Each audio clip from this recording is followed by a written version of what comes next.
अल्हम्दुलिल्लाहिल हन्नानिल mannan अल्लज़ी खलक़ल इंसान व अल्लमहुल बयान वस्सलातु वस्सलामु अला रसूलिही सय्यिदिल इंसी वल जान व अला आलिही व अस्हाबिही ज़विल खैरि वल इहसान अम्मा बअद फ़अऊज़ु बिल्लाहि मिनश शैतानिर रजीम बिस्मिल्लाहिर रहमानिर रहीम वमन यब्तगी गैरल इस्लामी दीनन फलन युक़बल मिन्हु व हुवा फिल आखिरति मिनल खासिरीन।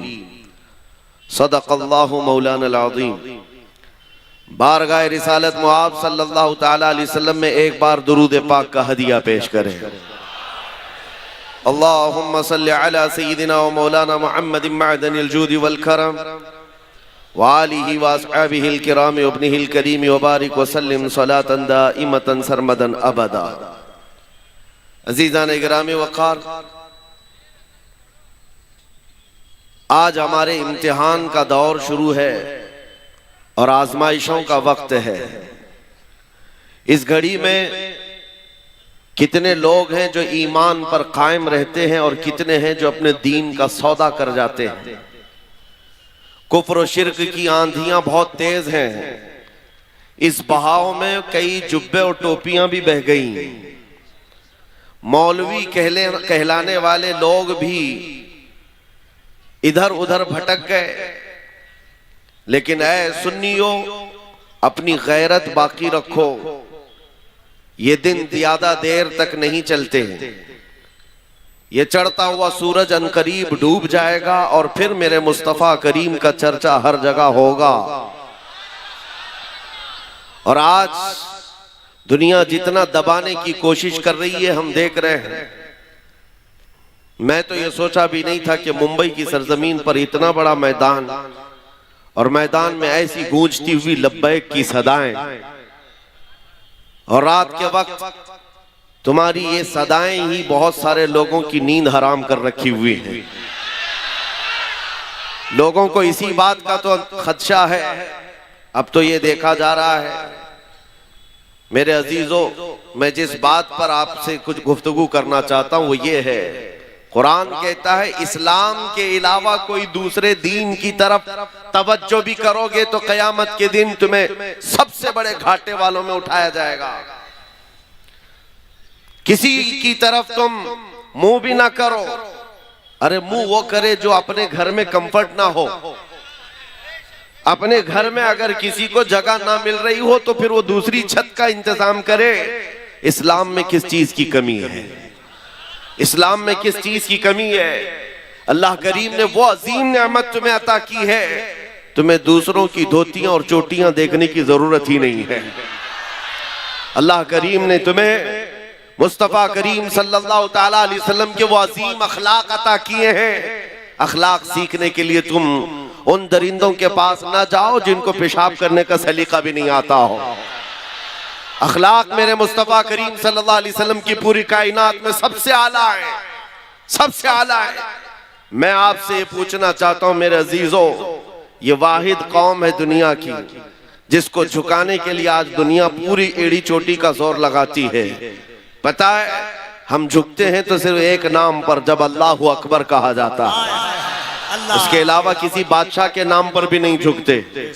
जाओ अपनी मस्जिदों में इमाम कोई अपने बाप का नाम लेकर के रुकू में झुकाकर दिखाए कौम को, अपने बाप दादा का नाम लेकर या किसी बादशाह वक्त का नाम लेकर के सजदे में गिराकर दिखाए, कौम खड़ी हो जाएगी, नहीं झुकेगी। हाँ, अगर एक किसान का छोटा बच्चा हाफिज कुरान भी अल्लाहु अकबर कहे तो पूरी कौम झुक जाती है। हमारी पेशानी सिर्फ अल्लाह वहदहु ला शरीक के लिए है। सिर्फ हम झुकते हैं रब्बुल आलमीन के दरबार में। इसलिए मैं ये बातें कर रहा हूं कि आज हमने देखा है बहुत सारे लोग सरेंडर हो गए, इधर उधर झुकना शुरू कर चुके हैं। तुम कभी ये मत देखना कि कौन सी खानका है, कौन सा मदरसा है और कहां से कैसी आवाज आ रही है। बात इतनी देखो, रसूल पाक सल्लल्लाहु तआला अलैहि वसल्लम की शरीयत पर कौन कायम है। आज जवाब देना भी बहुत जरूरी है, इसलिए मैं जवाब देता हूं। बाज लोगों को लगता है हालात बड़े खराब हैं, थोड़ी नरम बात करनी चाहिए, नरम गुफ्तगू करनी चाहिए। इस्लाम गैरत का दर्स देता है, अखलाक भी सिखाता है। अच्छी बात करो, लेकिन चोर घर के अंदर घुस करके आए तो हाथ बांध करके बैठना यह अखलाक नहीं है। चोर की गर्दन पकड़ो, उसकी हाथ पकड़ो, ये गैरत है। और जब दीन इस्लाम पर हमला हो रहा हो तो यह गैरत और बढ़ जानी चाहिए। आपको पता है ओहद के मैदान में, ओहद के मैदान में जब सहाबा इकराम रिज़वानुल्लाह ताला अलैहिम अजमईन पीछे हट गए, जो जीती हुई जंग थी वो शिकस्त में बदल गई। 70 सहाबा की जाने गई थी ओहद के मैदान में, अमीर हमजा का कलेजा चबाया गया था। उस मैदान ओहद की बात कर रहा हूं जिसमें रसूल पाक सल्लल्लाहु अलैहि वसल्लम के दंदाने मुबारक शहीद हुए। सुनो, जब हालात ऐसे सख्त आ जाते हैं ना हम पर, तो कुफ्फार और मुशरिकीन के पास एक ही चीज रह जाती है, हमारा मजाक उड़ाना। मजाक उड़ाना, उछल कूद ज्यादा शुरू हो जाता है कीड़े मकोड़ों का। ओहद के मैदान में ये होने लगा। हुजूर सल्लल्लाहु ताला अलैहि वसल्लम जब सहाबा के साथ ओहद के पहाड़ पर बैठ चुके थे, यानी मैदान खाली हो चुका है और कुफ्फार और मुशरिकीन दंदना रहे मैदान में, अपनी फतह का जश्न मना रहे हैं। हाँ, आपको हालात ज़हन में रखना है। और सुनो, आप जब जश्न मनाया जाता है तो तुम नर्वस मत होना। बहुत ज्यादा जश्न मनाने वाले ज्यादा देर तक नहीं मनाते। सुनो, कुफ्फार और मुशरिकीन की तरफ से अबू सुफियान आया और जश्न मनाते हुए पुकारते हुए कहने लगा, कहां है मोहम्मद, कहां है अबू बकर, कहां है उमर। उनके नजर में था कि ये सब शहीद हो चुके हैं। उनको ये लग रहा था कि हुजूर पाक भी शहीद हो गए, अबू बकर और उमर रदियल्लाहु अन्हुमा भी शहीद हो गए। वो कुफ्फार और मुशरिकीन के दरमियान नारे लगा लगा कर कह रहे थे, मेरे अजीजों, हुजूर जख्मी थे, नबी पाक सल्लल्लाहु ताला अलैहि वसल्लम के दंदाने मुबारक से खून बह रहा था, सहाबा मौजूद है जख्मी हालत में, लेकिन मेरे आका सल्लल्लाहु अलैहि वसल्लम जलाल में आए और कहा इसका जवाब देना होगा इस काफिर का। खामोश बैठना ये अखलाक नहीं, जवाब देना है। और जवाब देने के लिए मेरे आका ने किसको उठाया? उमर इब्ने खत्ताब को। कहा उमर खड़े हो जाओ, उमर खड़े हो जाओ, जवाब दो। जब उधर से अबू सुफियान पुकारने लगा कि कहां है मोहम्मद, कहां है अबू बकर, कहां है उमर, ओहद के मैदान, ओहद के पहाड़ की दामन से सैयदना उमर इब्ने खत्ताब पुकारने लगे, ये है मोहम्मदुर रसूलुल्लाह, ये है अबू बकर सिद्दीक, ये है उमर, जिंदा है और तेरी आंख में गड़ते रहेंगे। उधर से नारा लगाया और मुशरिकीन ने ये नारा लगाना शुरू किया, ओल हुबुल, ओल हुबुल। हुबुल उनके एक देवता का नाम था। हुबुल की जय हो, हुबुल की जय हो। हुजूर ने फरमाया हजरत उमर से, उमर जवाब दो। हजरत उमर ने जवाब देना शुरू किया, अल्लाहु अजल, अल्लाहु अजल, अल्लाह बुजुर्ग है, अल्लाह बुलंद है। फिर उधर से ये नारा लग रहा था। सुनो, मैं क्यों कह रहा हूं, गैरत ईमानी ये जरूरी है। नारा ये लगाने लगे, लना उज्जा वला उज्जा लकुम। उज्जा भी उनकी एक देवी का नाम था। ओहद के मैदान में मुशरिकीन कह रहे हैं, हमारे पास इज्जत देने वाली देवी है, तुम्हारे पास कुछ नहीं है। हजरत उमर को फिर हुजूर ने कहा जवाब दो। हजरत उमर कहते, अल्लाहु मौलाना वला मौला लकुम, अल्लाह हमारा मददगार है, तुम्हारा कोई नहीं है। आखिरी नारा बड़ा दिलचस्प है, आखिरी नारा जिसके बाद काफिरों की जुबान बंद हो गई। अबू सुफियान ने कहा, कब तक जवाब दोगे? उमर देखो, हमने बदला ले लिया, बराबर बराबर हो गया। बदर के मैदान में जो पहली जंग थी उसमें 70 काफिर मारे गए थे और ओहद के मैदान में 70 मुसलमान शहीद हो गए। अबू सुफियान कहता है, देखो बराबर हो गया, तुमने एक साल पहले 70 हमारे मारे थे, इस साल 70 हमने तुम्हारे मारे, जंग बराबर हो गई। हजरत उमर खड़े होते हो कहते हैं, अबू सुफियान कहां की बराबरी, किस बराबरी की बात कर रहा है? कोई बराबरी नहीं, तुम्हारे मारे हुए मुर्दे दोज़ख में हैं, हमारे मरे हुए जन्नत में हैं। नारे तकबीर, नारे रिसालत। यह गैरत ईमानी है। ओहद का मैदान क्या हुआ? हालात सही थे, हालात सही थे। वहां पर 70 सहाबा की जाने गई हैं, कैसे कैसी तकलीफें ओहद के मैदान में थी, बयान करने से कलेजा मुंह को आता है। हजरत अब्दुल्ला बिन जहश साहबी हैं जिनके जिस्म के 80 टुकड़े कर दिए गए थे। साद इब्ने रबी जिनका पेट फाड़ कर आंतड़ियां बाहर निकाली गई थी। अनस बिन नुज़ैर वो साहबी हैं जिनकी उंगली के अलावा पूरा जिस्म मिला ही नहीं। ये ओहद के मैदान में इतने सख्त हालात में सैयदना उमर खड़े होकर जवाब दे रहे हैं।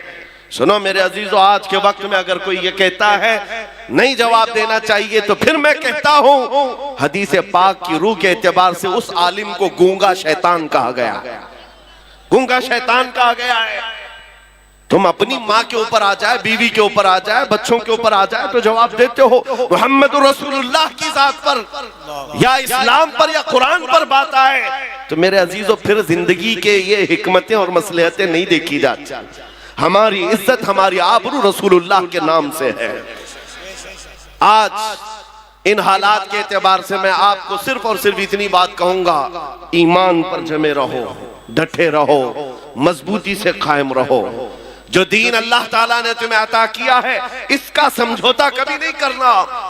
सैयद मियां मारा रवि रहमतुल्लाह अलैह ने क्या खूब नारा लगाया था, किसी की जय विजय क्यों पुकारे क्या गरज हमको, किसी की जय विजय क्यों पुकारे क्या गरज हमको, हमें काफी है सैयद अपना नारा या रसूल अल्लाह, हमें काफी है सैयद अपना नारा। हाँ, हम रसूलुल्लाह के, जन्नत रसूलुल्लाह की। आपको सिर्फ मैं इतनी बात पूछता हूं, अगर दुनिया आपको हुजूर का गुलाम कहे तो आपको कोई एतराज है? आपको अगर दुनिया हुजूर का गुलाम कहे तो एतराज की बात क्या? मेराज है हमारी। हम तो ये चाहते हैं कि दुनिया हमें हुजूर का कुत्ता कहकर पुकारे। तो जब दुनिया के सामने तुम्हें कोई एतराज नहीं है तो गुलामी करो तो खुल के गुलामी करो, इश्क हो तो इजहार भी हो। नबी पाक सल्लल्लाहु ताला अलैहि वसल्लम से अगर निस्बत रखने पर तुम फख्र करते हो तो खुल करके करो। ये दाढ़ियां छिलाकर, टोपियां छुपाकर, गैरों की शबी बना करके तुम फिर किस गुलामी की बात करते हो? फिर किस गुलामी की बात करते हो? जिस मैदान में भी जाओ, अरे दुनिया चोटी रखने में शर्म नहीं करती, नंगा घूमने में शर्म नहीं करती, आमिना के लाल के चेहरे पर तुम्हें शर्म किस बात की है?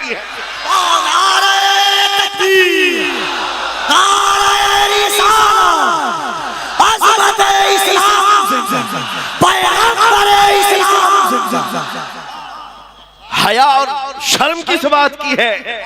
इसलिए मैं नौजवानों से सिर्फ इतना कहता हूं, मैं तलवार, हथियार, नेज़े, भाले, बंदूक, बारूद की बात नहीं करता।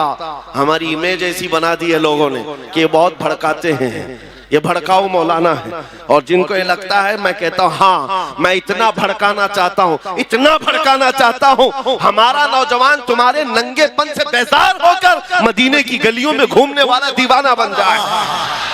हाँ, इतना भड़क जाए काफी है। नबी पाक सल्लल्लाहु ताला अलैहि वसल्लम की मोहब्बत में वो मदीने की गलियों में घूमने वाला दीवाना बन जाए। अजीज़ान गिरामी वक़ार, हमारी कामयाबी हुजूर के कदमों से है, उसी गुंबद खजरा की छांव में है जहां पर सहाबा, ताबईन, औलिया, कामिलीन ने कामयाबियां हासिल की हैं। आज के इन हालात से बहुत सारे लोग ये कहते हैं। अच्छा, एक बात मैं आपको बता दूं, कल ही की बात है, जुमा में, उससे पहले मुझे किसी ने कहा भी था कि आपकी तकरीरें सब अच्छी हैं, सारी चीजें ठीक है, लेकिन ये जो हालात हैं, फिलिस्तीन में इतने मारे जा रहे हैं, 20,000 के करीब कत्ल हो गए, इराक में, शाम में, अफगान में, बर्मा में, हर जगह तो कत्ल तुम्हारा ही होता है।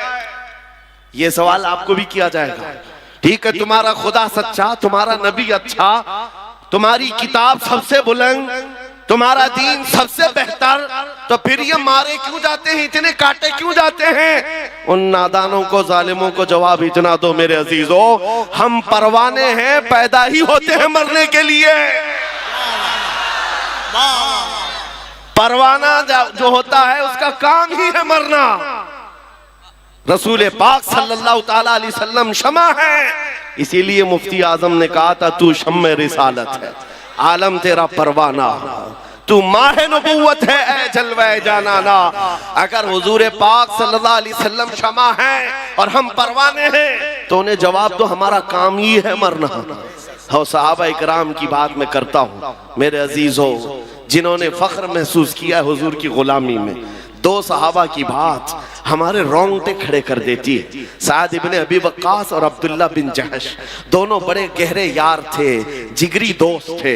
एक दूसरे के साथ उठना बैठना बहुत था, लेकिन जंगे उहद से एक रात पहले दोनों दोस्त मुसल्ला बिछाकर बैठ जाते, कल सुबह जंग के मैदान में उतरना है, आओ बैठते हैं, दुआ करते हैं। तवज्जो मेरे अजीज, साद इब्ने अबी वक्कास ने कहा अपने दोस्त से, अब्दुल्ला मैं दुआ करता हूं, तुम आमीन कहना। अब्दुल्ला बिन जहश कहते हैं ठीक है, तुम्हारी दुआ हो जाएगी, फिर मैं दुआ करता हूं, तुम आमीन कहना। तवज्जो, दुआ क्या की जा रही है? साद इब्ने अबी वक्कास हाथ उठाते कहते हैं रब्बल आलमीन, कल जब मैदान उहद में मैं उतरूं तेरे नबी पाक के दीन की हिमायत के लिए, रसूलुल्लाह की सफों में जाऊं, तो मौला मेरा मुकाबला किसी बड़े पहलवान से करा दे। ये नहीं छुप छुपा करके कोई छोटे सिपाही को टच करके भागाए, ख्वाहिश भी तो देखो हुजूर के सिपाही की। या अल्लाह, कल जब मैदान में मैं उतरूं, सबसे बड़ा जो पहलवान हो उससे मेरा मुकाबला करा। आगे की दुआ भी सुन लो। फिर साद इब्ने अबी वक्कास की ख्वाहिशें क्या है? कहते हैं मौला जब वो सामने आए, मैं सामने से मारूं, दाएं से मारूं, बाएं से मारूं, पीछे से मारूं, फिर गिरा कर सीने पर चढ़ जाऊं, फिर कहूं लब्बैक या रसूल अल्लाह। मैं उनके मफाहिम अर्ज कर रहा हूं, फिर कहूं इस्लाम बुलंद है। उनकी दुआ हो गई। दूसरे दोस्त की दुआ क्या? अब्दुल्ला बिन जहश, ये भी बड़े सहाबी, हुजूर के चहेते सहाबी, साद इब्ने अबी वक्कास के जिगरी यार, हाथ उठाते कहते अब मेरी दुआ है, तू आमीन कह। दुआ क्या कर रहे? अल्लाहू अकबर। कहते हैं रब्बल आलमीन, मैदान उहद में कल तेरे हबीब के साथ मैं सफों में जब जाऊं, तेरे दीन की हिमायत के लिए, तेरे नबी की इज्जत और नामूस के लिए, मौला मैं लड़ते लड़ते लड़ते लड़ते दुश्मनों के नरगे में चला जाऊं, और दुश्मन कभी मुझे सामने से मारे, कभी पीछे से मारे, कभी दाएं से, कभी बाएं से, और मैं हर जख्म पर तेरे नाम की बुलंदी का ऐलान करूं, इस्लाम की बुलंदी का ऐलान करूं, हर जख्म पर तेरे हबीब की इज्जत की बात करूं। दुआ ये भी है, दुआ वो भी है। अज़ीज़ान गिरामी, रात के वक्त दो दोस्तों ने दुआ की है, दो सहाबा ने दुआ की है। सुबह जब हुई और मैदान उहद में रसूलुल्लाह के साथ ये सहाबा आए थे, अल्लाहू अकबर, साद इब्ने अबी वक्कास जैसे ही मैदान में आए, आपके मुकाबिल में वो दुश्मन आया काफिरों की तरफ से जिसके बारे में कहा जाता था कि वह 1000 इंसानों की ताकत रखता, 1000 इंसानों की ताकत रखता है। ऐसा बड़ा पहलवान साद इब्ने अबी वक्कास के मुकाबिल में आया। उसको देखते ही साद इब्ने अबी वक्कास ने कहा मैं तो कामयाब हो गया, रात की मेरी दुआ कबूल हो गई है, रात की मेरी दुआ कबूल हुई है। और फिर उसके बाद साद इब्ने अबी वक्कास तीर और तलवार जो चलाते रहे, कभी दाएं से, कभी बाएं से, कभी आगे से, कभी पीछे से, ऐसा मारते थे। साद इब्ने अबी वक्कास को जानते हो कौन है? ये अशरा मुबशरा से वो सहाबी जिनके तीर और तलवार का अंदाजा कर सकते हो। साद इब्ने अबी वक्कास जब तीर चलाते थे, पीछे से रसूलुल्लाह सल्लल्लाहु अलैहि वसल्लम ये फरमाते, इरमी या साद बि अबी अंत व उम्मी, ऐ साद तीर चला मेरे माँ बाप तुझ पर कुर्बान। सारी दुनिया कहती है रसूलुल्लाह के दरबार में, ऐ अल्लाह के नबी मेरे माँ बाप आप पर कुर्बान। साद इब्ने अबी वक्कास तन्हा वो सहाबी है जिसको अल्लाह के रसूल कह रहे हैं मेरे माँ बाप तुझ पर कुर्बान, तीर चला। नारे तकबीर, नारे रिसालत, अज़मते सहाबा, जिक्रे सहाबा, जिक्रे सहाबा।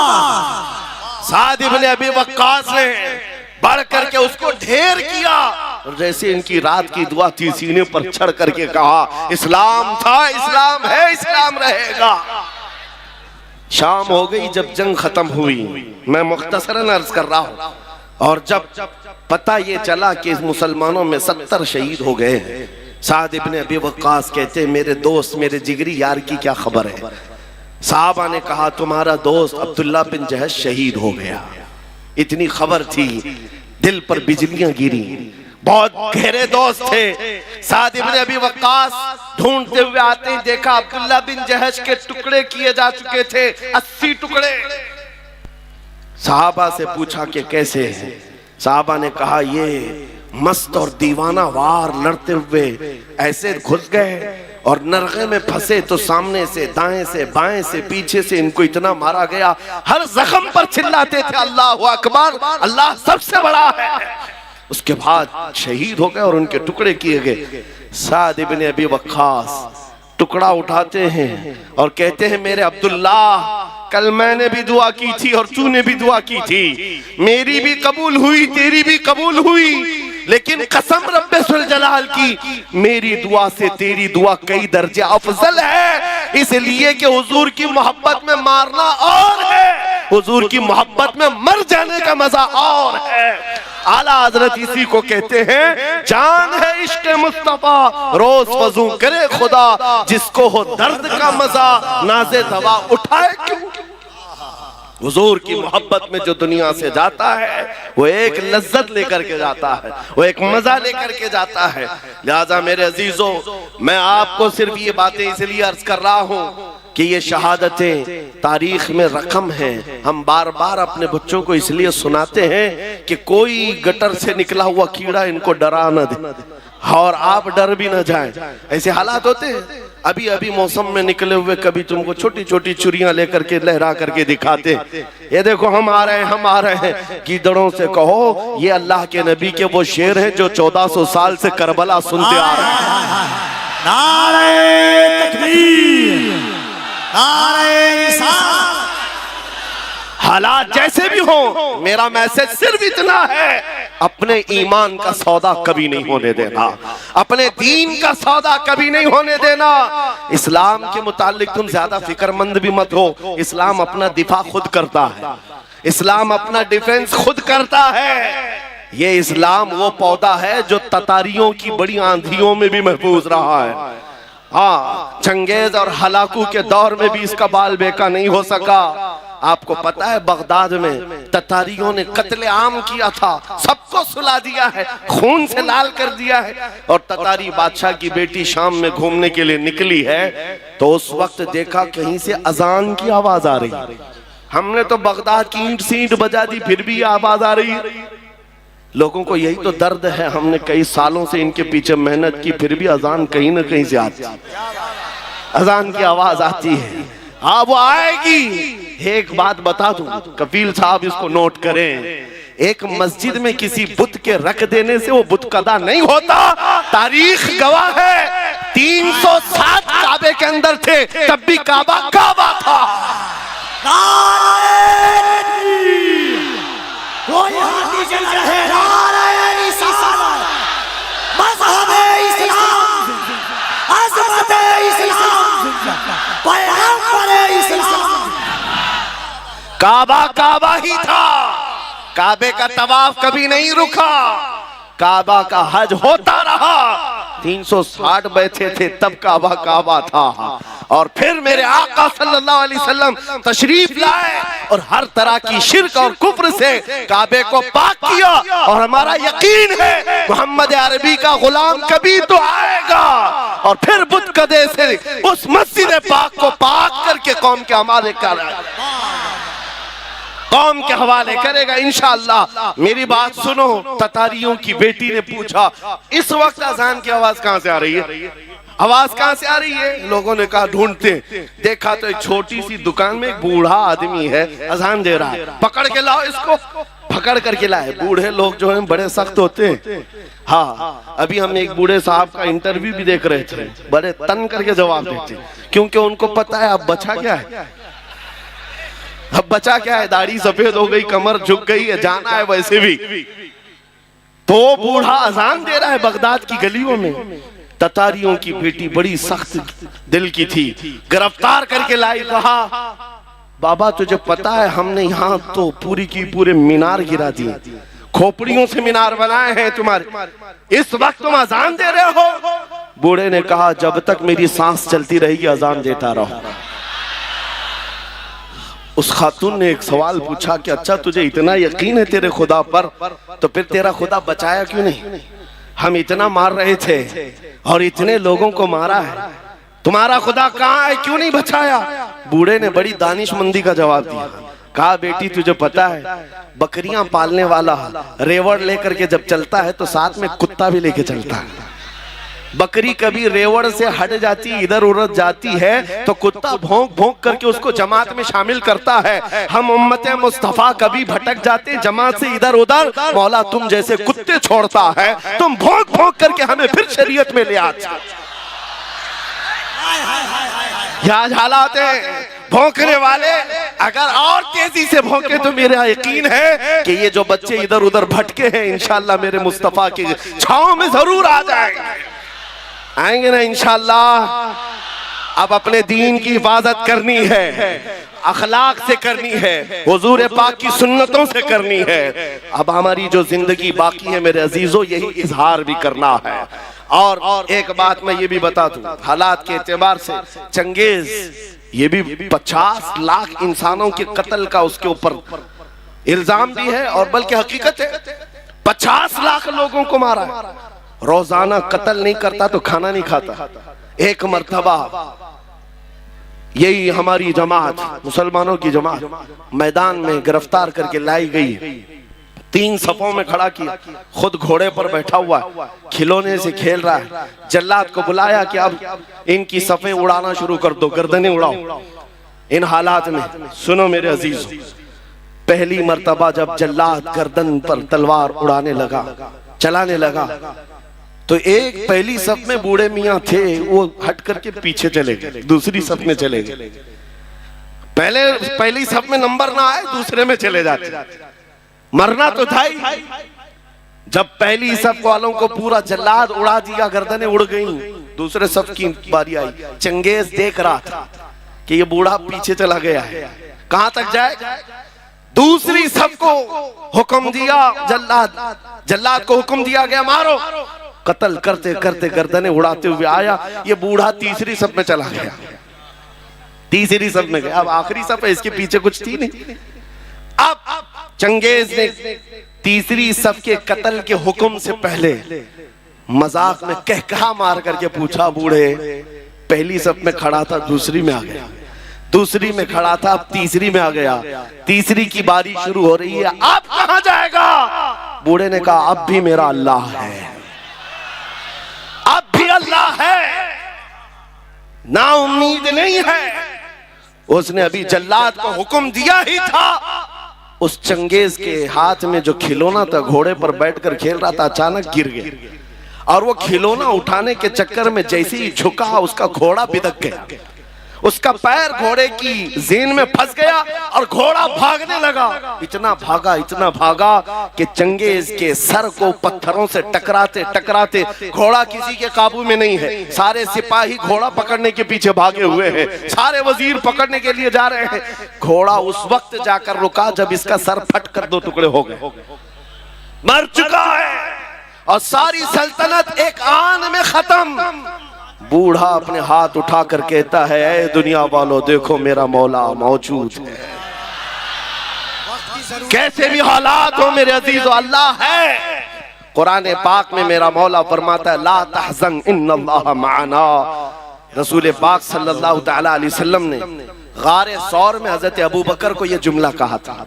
यह जुमला बहुत पावरफुल है, बहुत पावरफुल है। आज अगर आप ये कहते हैं कि कौन है हमारे साथ, कौन सी सियासी ताकत है, कौन सी कुव्वत है, मियाँ हमको भी देखो, लोग ये सोचते होंगे बड़े बड़े लोग इनको चलाते, एक छोटा आदमी भी पीछे खड़े होने को तैयार नहीं होता। हाँ, ये तो बड़े जिगरे वाले मौलाना लोग हैं जो बैठ गए स्टेज पर, यूपी में तो डरते भी हैं। हाँ, इनके स्टेज पर बैठेंगे, दूसरे दिन फोटो में आएंगे। हाँ, एक मौलाना साहब उन्होंने कहा भी, आपके साथ बैठे थे, दूसरे दिन पुलिस वालों ने उठा लिया। कहा क्यों उठाया? कहा लब्बैक लब्बैक तुम बहुत पुकार रहे थे। मैंने उन मौलाना साहब से कहा, फख्र करो मौलाना, दुनिया चोरी करके थाने जाती है, तुम नबी का नाम लेकर जा रहे हो, इसमें क्या खौफ, इसमें किस बात की झिझक और शर्म है। मैं ये कह रहा हूं मेरे अजीजों, नबी पाक सल्लल्लाहु तआला अलैहि वसल्लम की मोहब्बत में अगर किसी को हया है और शर्म है तो ये शैतानी शर्म है, ये शैतानी हया है। सिद्दीक अकबर गारे सौर में हुजूर के साथ हैं, मुशरिकीन ढूंढते ढूंढते उस गार तक भी आ गए, और ऐसे हालात थे कि हजरत अबू बकर कहते हैं अगर वो पांव उठाते तो हम नजर आ जाते।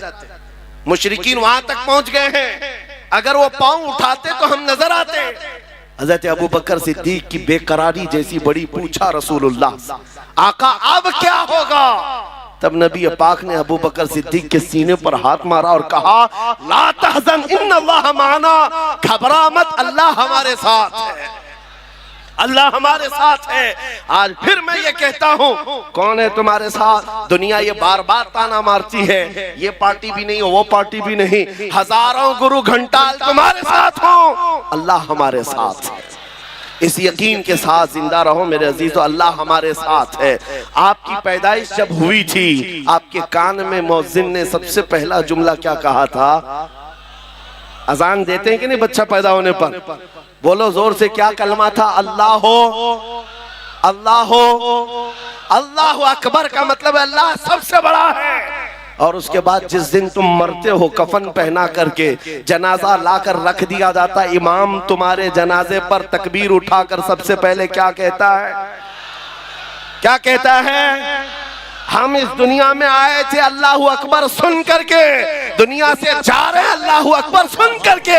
यह अकीदा है, इस दुनिया में हम मुसलमान अल्लाह से बड़ा किसी को नहीं मानते, अल्लाह सबसे बड़ा है, अल्लाह सबसे बड़ा है। इस ईमान के साथ जियो मेरे अजीजों। आपको पता है आज के हालात में लोग तुम्हें ये कहेंगे, सब आधा इधर आधा उधर करके चलो, लकुम दीनुकुम वलिय दीन की बात है। कुछ पीर लोग भी आए, कुछ मौलवी लोग भी आए, जरा इनका भी दिल रख लो, जरा इनका भी दिल रख लो। एक मियान में दो तलवार नहीं रह सकती। आप इस बात को याद रखो, इस्लाम पर हो तो इस्लाम पर पूरे के पूरे उतर जाओ। और पूरे के पूरे उतरने का मतलब ये है, किसी की खुशामदी और किसी की चापलूसी के लिए हम नहीं जीते। हमने देखा है उन सियासी नेताओं को बेचारे 40-40 साल उनकी ज्योतियां उठा करके नौकरी करते रहे, बूढ़े हो गए तो पार्टी ने निकाल दिया और पता नहीं कौन सी दर्शन मंडली में बिठा दिया गया है। इनका हाल ये है। लेकिन हुजूर की गुलामी में जो आलिम जितना बूढ़ा होता है उतनी इज्जत बढ़ाई जाती है। मोहम्मद के गुलामों में बुढ़ापा आ नहीं सकता। यहाँ जो जितना बूढ़ा हो जाए इज्जत बढ़ती चली जाती है। इसलिए एक बात याद रखो, दुनिया तुम्हारे खुशामद करने से कभी राजी नहीं होगी, ये कभी राजी नहीं होंगे।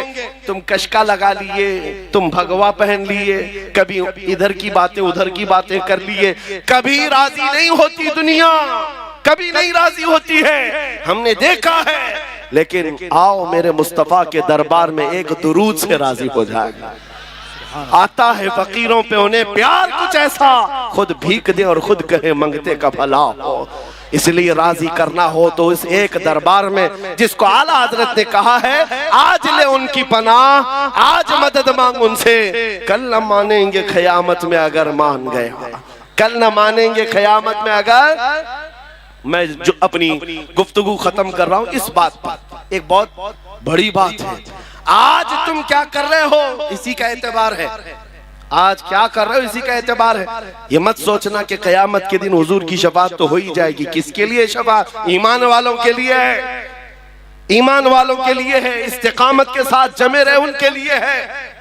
आपको पता है कब्र में 3 सवालात होते हैं, सबने सुना है कि नहीं सुना? सबसे पहला सवाल है मन रब्बुका, तुम्हारा रब कौन, तुम्हारा रब कौन है। सवाल क्या है वो मैं पूछ रहा हूँ, जवाब आपसे नहीं पूछ रहा। तुम्हारा रब कौन है? फरिश्ते पूछते हैं, आप जवाब क्या देंगे? मेरा रब अल्लाह है। दूसरा सवाल है तेरा दीन क्या है, मा दीनुका, तेरा दीन क्या है? आप जवाब क्या देंगे? मेरा दीन इस्लाम। अब सुनो फर्क, तीसरा सवाल क्या है? बहुत बड़ा फर्क है। पहले 2 सवालों में ये पूछा गया तेरा रब कौन है, तेरा दीन क्या है का लफ्ज़ है। और तीसरे सवाल में पूछा जा रहा है मा कुंत तकुलु फी हक़्क़ि हाज़ा रजुल, हुजूर को दिखाकर फरिश्ते पूछेंगे इनके बारे में क्या कहता था, ये नहीं क्या कहता है।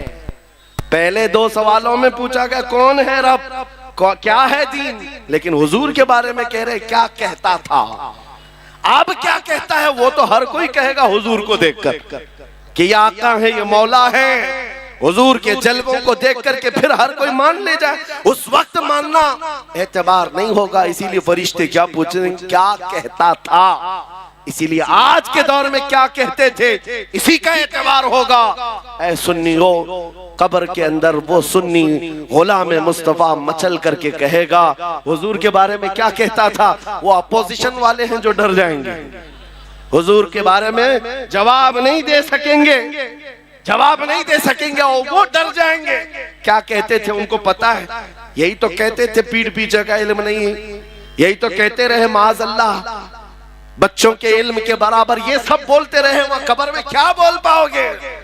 हाँ, सुन्नी गदा कहेगा ऐ फरिश्तों अब तो पाए नाज से ऐ फरिश्तों क्यों उठूं, मर के पहुंचा हूं यहाँ इस दिलरुबा के वास्ते, मर के पहुंचा हूं यहाँ इस दिलरुबा के वास्ते। हुजूर के बारे में क्या कहता था, यही तो कहता था सरवर कहूं कि मालिको मौला कहूं तुझे, बाग़े खलील का गुले ज़ैबा कहूं तुझे, तेरे तो वस्फ़ ऐब तनाही से हैं बरी, हैरान हूं मेरे शाह मैं क्या क्या कहूं तुझे। लेकिन